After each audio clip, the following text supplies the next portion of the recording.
Hi guys, welcome to my session. In this session we are going to discuss about comments in Python. Comments are only for you to read. They can't execute. Comments start with use of hash character. Hash mark indicates a comment. These are our three forms. First, single line comments, inline comments and multi-line comments.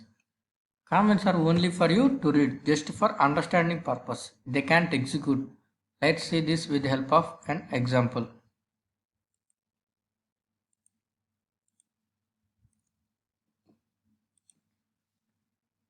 Open Python ideally.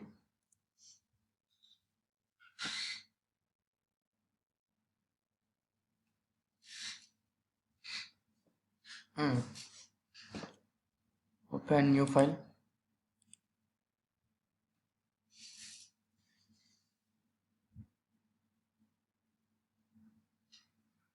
First, single line comments.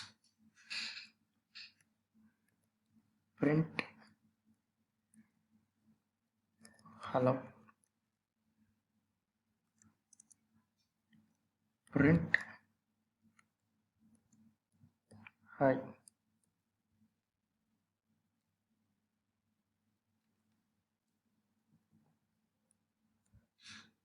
First, let's run this.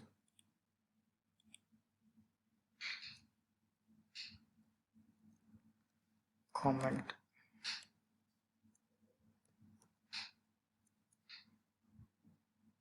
hello hi is printed, right? Now we put this into comments. First, single line comment. If we put hash in there, it will become comment. Now run this.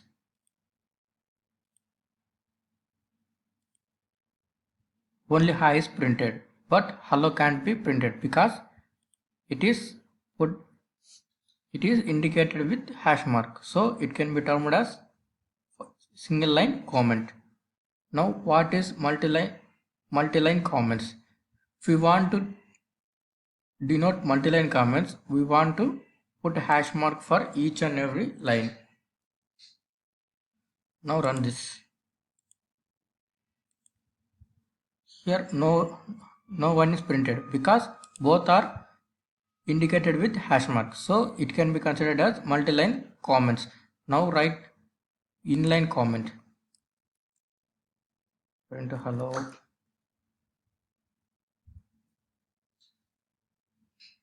hash this can't prints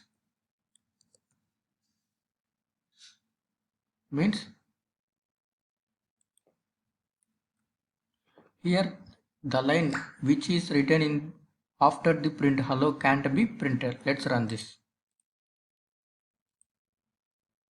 Hello hi is printed, but after the hello this line can't be printed because it is indicated with hash mark. This is about comments. Now let's go with another topic. Another topic is Python data types. Here Python contains built-in data types. That means we no need to denote the data type name here. In programming, data type is an important concept. Variables can store data of different types and different types can do different things. We all know it. Python has the following data types built in by default. That means by default Python has built-in data type in these categories. First, text type string. Text type can be considered as string. Numeric types are int, float, complex, etc. Sequence types are list, tuple, range. Mapping type dictionaries. Set types set, frozen set. Boolean types are bool. Binary types bytes, byte array, memory view. Next, getting the data type. You can get the data type of an object by using the type function. Let's see this with the help of an example. Getting the data type. Open Python ideally. Let's go for new file.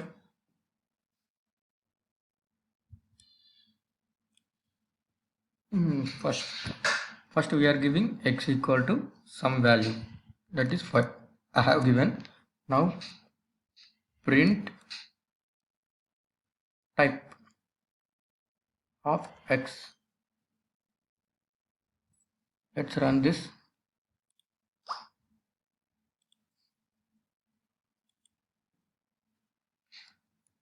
Data type by using data type.py.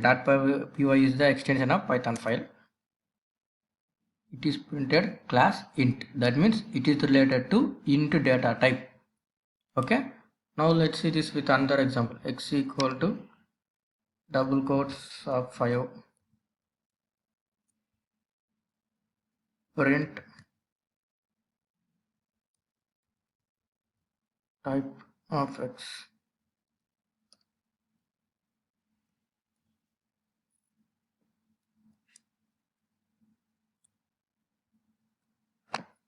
Now run this. After saving, name X is not defined. Okay.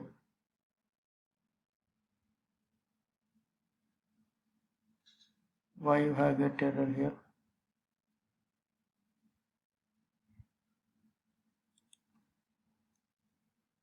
Okay, I have given capital, sorry. Now run. Class string, because last time we have given only x equal to 5. Now we have given x equal to 5 in double quotes. If we have given into double quotes, it can be considered as string. Last time we can't give double quotes to the 5, so it can be taken as int. Now it has taken as string. That is the main difference. Now let's give 5.6. Sorry, 5.6 and run this. Class float, because we have given float value 5.6, which is the float value. By printing this we get float. Okay, I think have you got now? Setting the data type. If x equal to double quotes, what are the data which we have given in double quotes? It can be taken as string. So only number value is given, it can be taken as int. If we are given into decimals, it can be taken as float. It can be given if numbers and characters both are combined, it can be taken as complex value.